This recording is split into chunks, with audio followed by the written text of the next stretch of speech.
When she uttered those words, "I'm taking a break from our marriage," my world stopped spinning for exactly 5 seconds. Then it started again, but everything moved differently. We were sitting at our kitchen table on a rainy evening after I had worked a 12-hour shift. The dinner she prepared remained untouched in front of her. I had already finished mine, not suspecting that my appetite would soon vanish for weeks. "A break?" I asked, my voice surprisingly calm despite the earthquake happening inside my chest. "What exactly does that mean?" She couldn't look me in the eyes. Her fingers traced the edge of her wine glass, which had been refilled twice since I got home. "I just need space to figure things out, to see if this is what I really want." That's when I noticed her phone face down on the table. It had buzzed 3 times during our conversation, and each time, her eyes darted towards it with a mixture of anxiety and anticipation that told me everything I needed to know. "There's someone else, isn't there?" The words left my mouth before I could stop them. Her silence was the only confirmation I needed. After 15 seconds that felt like 15 years, she nodded slightly. "It's not what you think," she said, using the exact phrase every cheater in history has uttered. "How long?" I asked. 2 months, she replied. "But it's just complicated. I'm confused about what I want." 2 months. While I was working overtime to fund the vacation she had been planning for us. While I was surprising her with flowers and planning our anniversary dinner. While I was still foolishly believing we were building a future together. In that moment, clarity washed over me like ice water. I saw all the signs I had missed. The sudden password changes on her phone, the girls' nights that ran suspiciously late, the new clothes she never wore around me, the decreasing intimacy. "I'm not asking for a divorce," she quickly added, mistaking my silence for consideration. "Just some time apart to clear my head. Maybe a few weeks. We can tell everyone we're just taking a short break." That's when I understood what she really wanted. She wasn't asking for space to figure things out. She was asking for permission to fully explore her affair without losing the safety net of our marriage. If things didn't work out with him, she could always come back to me, her reliable backup plan. Looking at her across the table, I realized I didn't recognize this person anymore. The woman I had loved would never have calculated so coldly, would never have tried to keep me on hold while test driving another relationship. "I understand completely," I said, surprising both of us with my composure. "You need space. You need time." Relief flooded her face, and she reached across the table for my hand. "Thank you for understanding. I knew you would. This doesn't have to change everything." I let her touch my hand, but felt nothing. The connection that once sent electricity through my body had been severed. In its place was a cold, rational determination. "You're right," I said, standing up from the table. "This doesn't have to change everything. It's going to change absolutely everything." Her expression shifted from relief to confusion as I walked calmly to our bedroom. I could hear her following me, asking what I meant, what I was doing. But I had already made my decision. If she wanted a break, I would give her one, permanent and irreversible. That night, I slept in the guest room. The next morning, while she was still asleep, I called in sick to work for the first time in 3 years. I had appointments to make and a new future to plan, one that didn't include someone who saw me as an option rather than a priority. The break she asked for was about to become the biggest regret of her life. Because while she was trying to keep her options open, I was closing doors she never expected to find locked. The vacation from our marriage she wanted? I was about to make it permanent. The next morning, I watched her get ready for work with a performance of normalcy that deserved an award. She kissed me on the cheek before leaving, promising to talk more about everything that evening. I nodded and smiled, already knowing she was heading straight to him. As soon as her car pulled out of the driveway, I went into action. My first call was to the top divorce attorney in the city, the one with a reputation for being ruthlessly effective. The receptionist initially told me the first available appointment was 3 weeks out. When I mentioned suspected infidelity and my willingness to pay a premium for urgency, a slot mysteriously opened up that very afternoon. Before heading to the appointment, I did something I'd never imagined doing in our 10 years together. I went through her things. In her desk drawer, hidden beneath tax documents, I found a small notebook. Inside were hotel receipts, handwritten dates and times, and love notes exchanged with her affair partner. The most recent entry was from just 2 days ago. Apparently, the late meeting she'd had involved a hotel downtown. I photographed everything, careful to return it exactly as I'd found it. Then I checked our shared credit card statements online. There they were, restaurant charges for places we'd never visited together, boutique stores I'd never heard of, and rideshare trips to unfamiliar addresses during times she was supposedly at work or with friends. At the attorney's office, I laid everything out. The lawyer, a sharp-eyed woman who had clearly seen this scenario countless times, nodded methodically as I spoke. "You're doing the right thing by acting quickly," she said. "Most people in your position waste weeks or months in denial or trying to salvage what's already broken. By then, assets have often mysteriously disappeared." On her advice, I opened a separate bank account that same day, transferring half of our joint savings. I left the other half untouched. I wasn't looking to punish, just to protect myself. Next, I removed her as an authorized user from my personal credit cards that I paid for but had given her access to for emergencies. That evening, when she returned home, she was glowing in a way that had nothing to do with me. The guilt was visible beneath her smile as she asked if I'd had a good day. "Productive," I answered truthfully. "How was your day?" "Busy," she said, another truth wrapped in deception. "I had lunch with a colleague to discuss a project." I nodded, wondering if her colleague knew about the secret credit card I discovered she'd opened 3 months ago, the one with charges for lingerie I'd never seen and hotel rooms I'd never entered.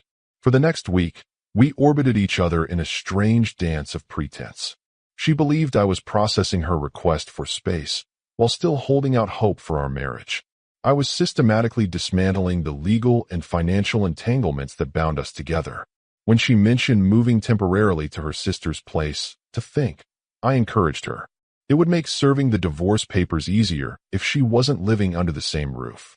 The day she packed a suitcase, trying to look appropriately conflicted about her decision, I helped carry her bags to the car. "Take all the time you need," I said, meaning every word, though not in the way she interpreted. With her gone, I accelerated my plans. I met with a financial advisor to understand the implications of disentangling our investments. I consulted with a real estate agent about the potential sale of our house or buying out her share. I even scheduled an appointment with a therapist, not to save the marriage, but to ensure I processed this betrayal in healthy ways. Throughout this time, she called and texted regularly, maintaining the illusion that this was just a temporary separation. Her messages oscillated between casual updates about her day and philosophical musings about appreciating what we have. Not once did she mention the man she was seeing, though my private investigator, another recommendation from my attorney, had photographed them together multiple times. 17 days after she asked for a break, everything was in place. The divorce papers were prepared. Evidence of her infidelity was documented. My separate life was taking shape in concrete ways she hadn't anticipated. That evening, she called to suggest meeting for dinner to check in on how we're both feeling. Her voice had a tentative quality that made me wonder if perhaps things with her lover weren't progressing as smoothly as she'd hoped. "Dinner sounds perfect," I agreed. "I have some thoughts to share about our situation." As I hung up, I felt a strange calm. The pain hadn't disappeared, but it had transformed into something else, a determined resolve to reclaim my dignity and future. She had asked for a break from our marriage, thinking she could dictate the terms of our separation and potential reunion. But the terms had changed, and tomorrow at dinner, she would discover exactly how permanent her requested break was about to become. I arrived at the restaurant 20 minutes early, selecting a table in the corner that offered privacy while still being in a public place. The tactical choice was deliberate. I didn't want a scene, but I also didn't want to be completely alone with her when the truth exploded. She walked in looking better than she had in months. New haircut, new dress, clearly not for my benefit. When she spotted me, her smile faltered slightly, as if she hadn't expected me to actually be there. That small reaction confirmed what I already suspected. Part of her was hoping I'd cancel, so she could claim she'd tried, while continuing her affair uninterrupted. "You look nice," I said as she sat down, and I meant it. She had always been beautiful. That hadn't changed. What had changed was the meaning of that beauty to me. Now it felt like admiring a poisonous flower. "Thank you," she replied, seeming genuinely pleased by the compliment. "It's good to see you. I've been doing a lot of thinking during this time apart." I nodded, letting her continue. The waiter came to take our drink orders. I chose water. She ordered wine. "I think this separation has been healthy," she continued once the waiter left. It's given me perspective on us, on what matters. My briefcase sat beside me, containing everything that would end this charade. But I let her talk, curious to see how far she would go with this performance. I miss certain things about our life together, she admitted, reaching across the table to touch my hand. I didn't pull away, but I didn't reciprocate the gesture either. The stability, the history we share. No one knows me like you do. The unspoken truth hung in the air. Her lover knew her in ways I didn't, but apparently wasn't offering what I provided. Security, reliability, a safety net for when passion cooled. How's your friend? I asked casually, watching her face. Friend? She echoed, confusion flickering across her features. The colleague you've been having lunch with. The project you've been working on together. At the downtown Marriott. And the West Side Boutique Hotel. In your car in the office parking garage after everyone else had gone home. The color drained from her face. You've been following me? I didn't have to, I replied, keeping my voice level. You left a trail even an amateur could follow. Her expression morphed from shock to anger. You went through my things. Yes, I admitted without shame. After you asked for a break from our marriage while actively sleeping with someone else, I decided the normal rules no longer applied. The waiter returned with our drinks, pausing awkwardly as he sensed the tension. After he left, she leaned forward, her voice a harsh whisper. It's not what you think. It got complicated. I was confused. Confusion would be kissing someone once. What you did was make thousands of deliberate choices, day after day, to betray everything we built. She tried a different approach, her eyes welling with tears. I made a terrible mistake. These weeks apart have shown me what really matters. I want to come home. We can work through this. I wondered what had happened with her lover. Had he tired of her? Revealed he had no intention of leaving his own relationship? Or was she simply hedging her bets, keeping me on standby while continuing to explore her options? I have something for you, I said, opening my briefcase. I removed the envelope and placed it on the table between us. What's this? She asked, though I think she already knew. Divorce papers. My attorney advised serving them formally, but I thought you deserved the courtesy of receiving them directly from me. She stared at the envelope as if it might bite her. Divorce? But I thought we were taking a break to figure things out. You were taking a break to see if your affair partner would commit to you. I've been using this time to figure out my path forward. It doesn't include someone who sees me as a backup plan. That's not fair, she protested, tears now flowing freely. I made one mistake. 63, I interrupted. 63 separate meetings with him that I could document, spanning 14 weeks. That's 63 deliberate decisions to betray me. Not one mistake. 63. She switched tactics again, anger replacing tears. So you're just throwing away 10 years because of a rough patch? People in real marriages fight for each other. They don't just give up. I'm not giving up. I'm choosing myself. There's a difference. Her hand shook as she finally picked up the envelope. I never wanted this. I just needed time to think. And I needed a wife who wouldn't sleep with another man while keeping me as insurance. Looks like neither of us got what we wanted. She opened the envelope, her eyes widening as she scanned the first page. You're citing adultery? You're planning to make this public? I'm planning to be honest. Something you might want to try. The reality of the situation finally seemed to hit her. Her carefully constructed plan, to explore an affair while keeping her marriage as a fallback, was collapsing. The temporary break she had orchestrated was becoming a permanent rupture. We should at least try counseling, she insisted, a desperate edge to her voice. We owe our marriage that much. Our marriage ended the first time you met him in a hotel. You just didn't bother to tell me. As we sat in that restaurant, with untouched food and the legal dissolution of our union between us, I realized something surprising. The pain I had expected to overwhelm me wasn't there. In its place was a strange sense of freedom. Not happiness, not yet, but the quiet certainty that I was finally taking control of my own life. She continued to alternate between anger, tears, and negotiations as the evening wore on. But with each passing minute, her words held less power over me. The break she had asked for was becoming exactly what I needed. A permanent vacation from a relationship that had been built on a foundation of lies. The weeks following our restaurant confrontation unfolded like a predictable drama. She refused to sign the papers that night, insisting we needed to talk more before making such permanent decisions. I agreed to talk, but made it clear that my decision was final. 3 days later, my phone exploded with messages from mutual friends and her family members. Apparently, she had launched a campaign, telling everyone I was having a midlife crisis and overreacting to what she described as a minor indiscretion.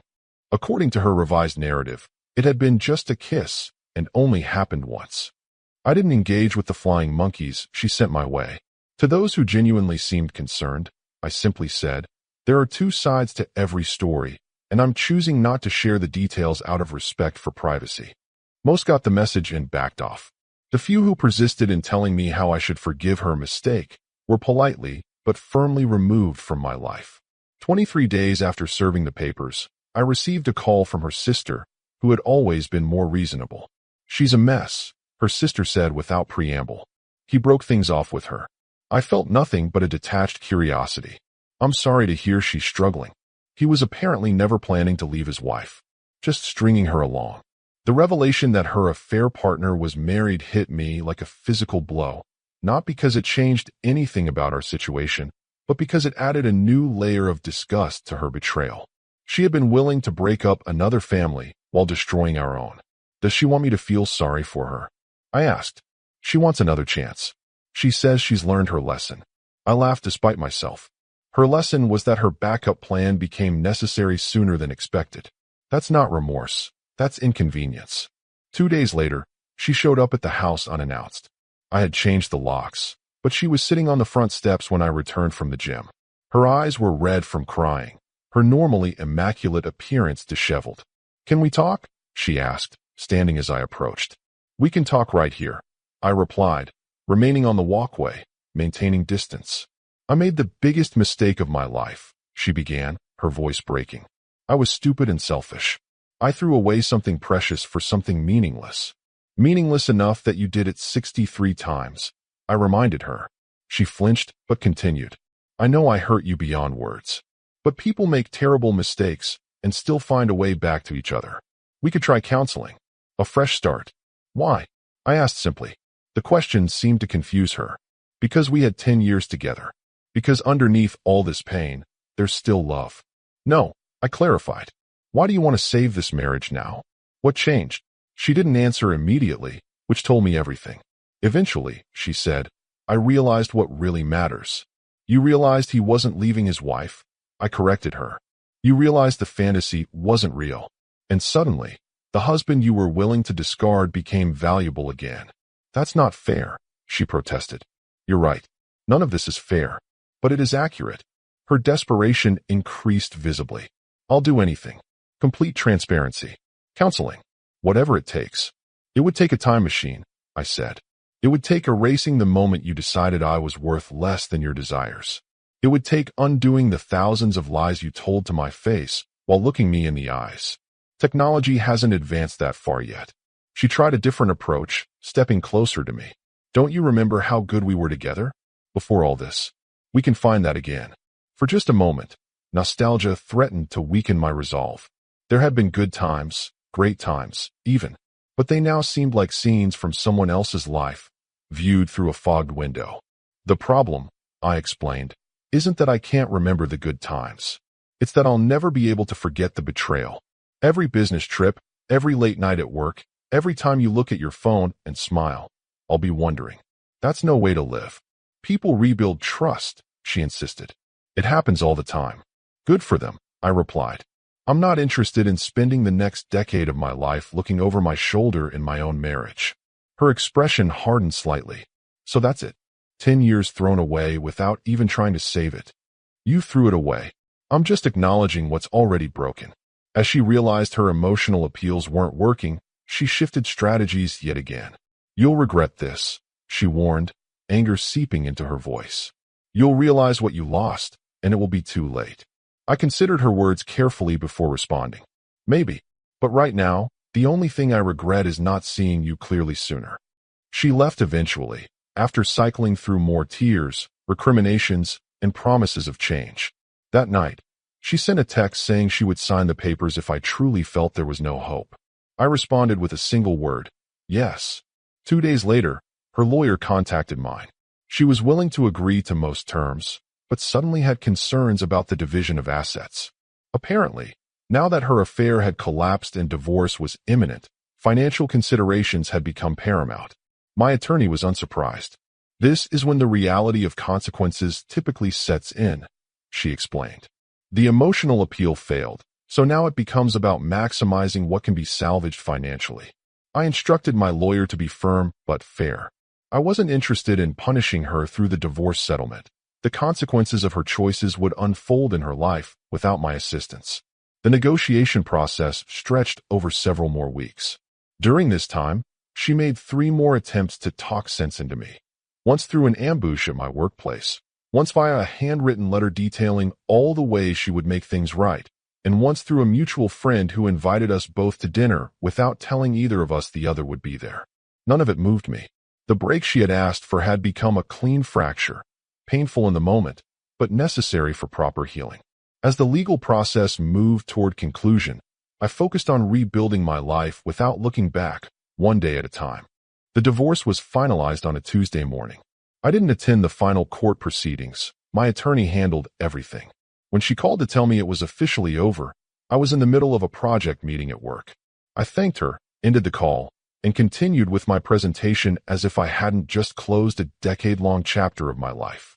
That evening, alone in the house we once shared, I waited for the emotional tsunami to hit. The grief, the anger, the regret. Any of the feelings the numerous self-help books I'd consulted had warned might overwhelm me. Instead, I felt a profound sense of peace, like the quiet after a violent storm has finally passed. I poured myself a glass of whiskey, not to drown sorrows but to toast new beginnings, and walked through each room of the house. The real estate agent had already scheduled showings for the weekend. Soon, this place that had witnessed both our happiest moments and most painful betrayals would belong to someone else. The next day, I received a text from her. "I hope you're satisfied. No congratulations on our divorce, no well wishes for my future. Just bitterness that her actions had actual consequences." I didn't respond. 3 hours later, another message arrived. "I'm sorry. That wasn't fair. I hope you find happiness." This one seemed more genuine, though I suspected it came after consultation with a friend who pointed out how petty the first message appeared. Again, I didn't respond. The first month of post-divorce life passed in a blur of practical matters. Selling the house, dividing the remaining possessions that weren't covered in the settlement, changing addresses on dozens of accounts, explaining to distant acquaintances why she wasn't at social gatherings anymore. Through mutual friends, I heard she had moved to an apartment downtown, close to her office. I also heard she had been on several dates already, apparently determined to prove to herself, and perhaps to me, that she was desirable and could easily move on. The information washed over me without sticking. Her life was no longer my concern. 6 weeks after the divorce, I took my first real step toward building my new life. I signed up for a wilderness photography workshop, something I'd always wanted to do but had repeatedly postponed because she had no interest in spending weekends in remote locations without cell service or luxury accommodations. In the mountains, surrounded by strangers who knew nothing of my past, I rediscovered parts of myself that had been dormant for years. I stayed up late discussing philosophy around campfires. I woke before dawn to capture the perfect light. I pushed my physical limits on challenging trails. Each experience felt like reclaiming territory in my own soul that had been ceded during my marriage. When I returned to civilization, I had dozens of spectacular photos and something even more valuable, a renewed sense of identity separate from my role as a husband. I was not just a man recovering from betrayal. I was a photographer, a hiker, a conversationalist, a person with passions and interests of my own.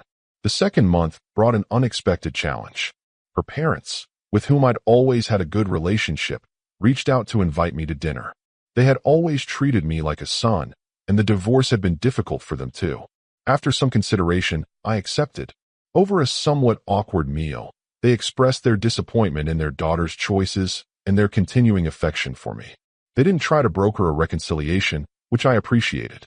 Instead, they simply wanted to maintain some connection, to assure me that family relationships need not always be severed along with marital ones. "She's struggling," her father mentioned as the evening concluded. "Not that you need to worry about that anymore. But she knows what she lost. I hope she finds her way," I said, meaning it sincerely.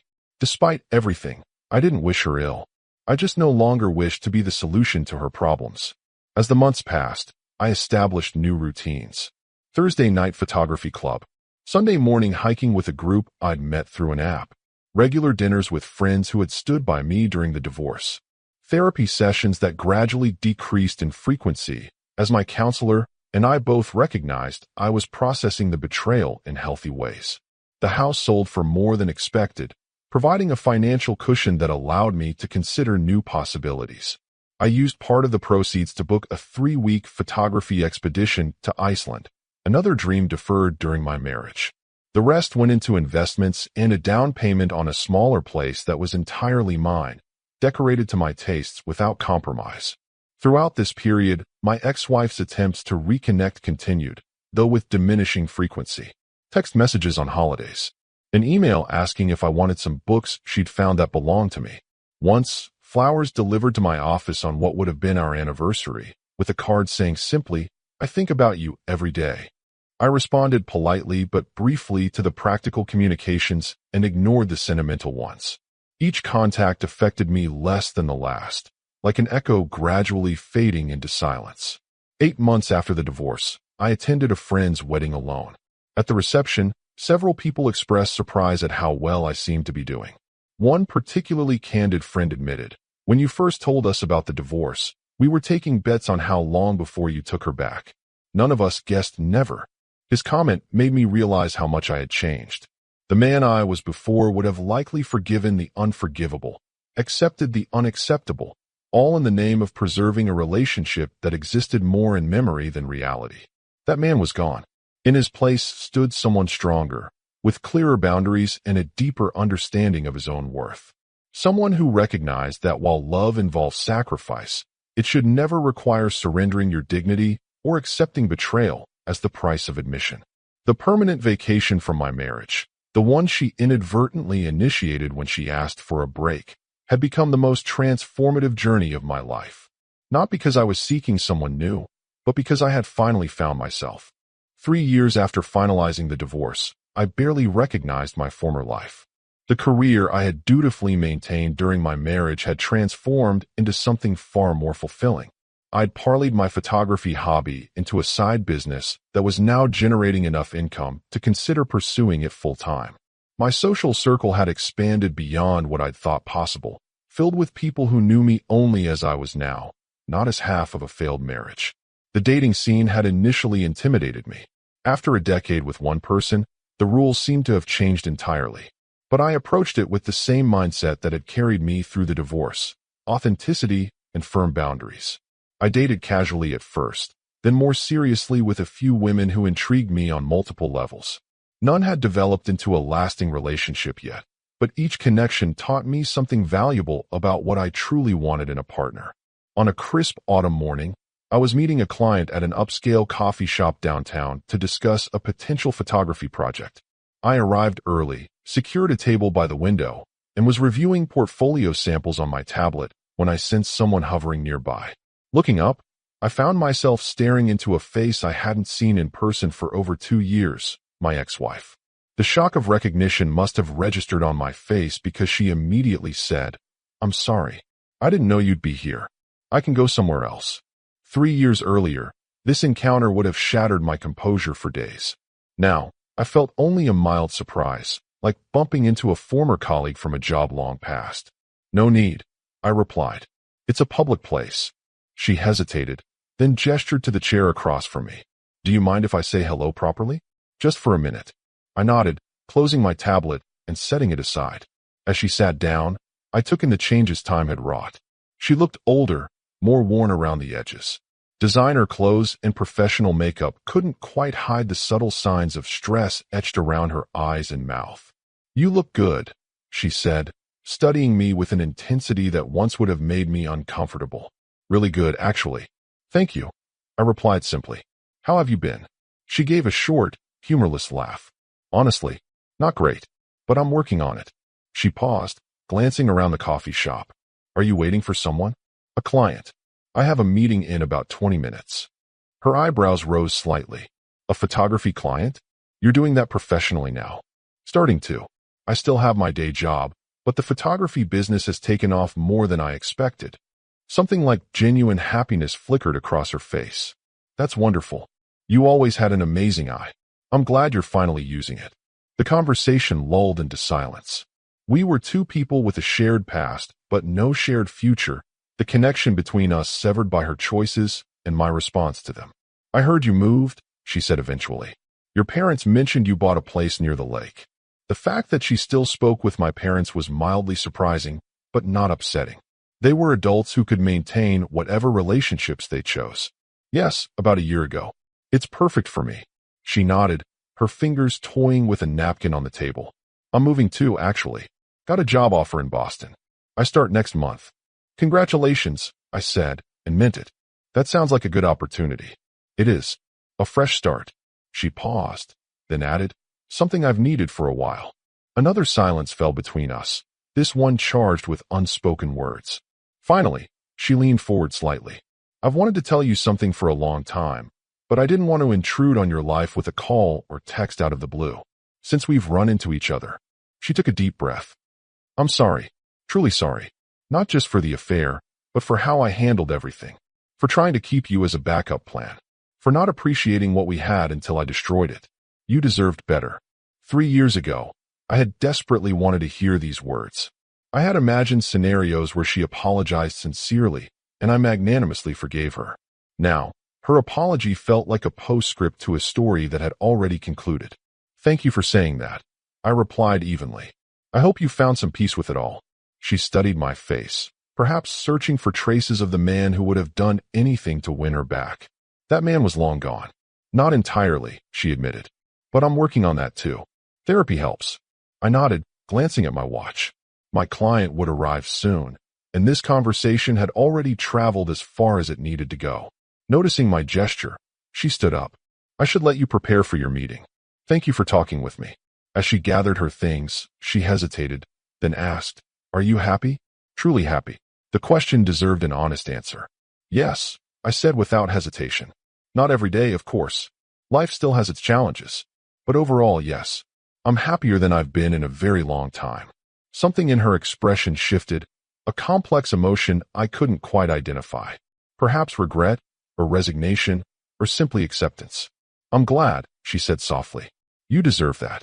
As she turned to leave, she paused one last time.